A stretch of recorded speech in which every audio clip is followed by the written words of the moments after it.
நீங்கள் நம்ம பார்க்க போகிறது ஈபியில் வோல்டேஜ் டெஸ்ட்டு கொடுத்துருக்காங்க. இது கம்பத்தில் கரண்ட் இருக்கும்போது இதை நம்ம ஆன் பண்ணி நம்ம கையில் எட்டு போனாவே போதும், மேலே பீப் சவுண்ட் கேட்கும். இது கொடுத்துருக்காங்க. இது ரொம்ப ரொம்ப சேஃப்டி எக்யூப்மெண்ட். இது எப்படி யூஸ் பண்ணுறதுனா, ஆன் பண்ணால் இப்படி பீப் சவுண்டு கேட்கும்.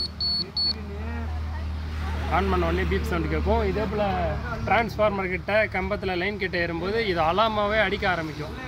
இப்போ மேலே ஹெச்இட் லைன் போகுது, எல்டி லைன்லாம் போகுது. இது கிட்ட எடுத்துகிட்டு போனாவே இது அலாம் சவுண்டு கேட்கும். வாங்க பார்க்கலாம். கிட்ட எடுத்துகிட்டு போகும்போது சவுண்டு கேட்குதுங்க பாருங்கள். இப்போ கேட்கல பாருங்கள். மின்மாற்றி கிட்ட இப்போ மின்மாற்றியில் கரண்ட் இருக்குது, கிட்ட எடுத்து போனோன்னா அலாம் சவுண்டு கேட்கும். இப்போ கேட்கல. இது தாங்க. இதே போல் உபகாரமான பொருளை கொடுத்த மின் வாரியத்துக்கு ரொம்ப ரொம்ப நன்றி. வணக்கம்.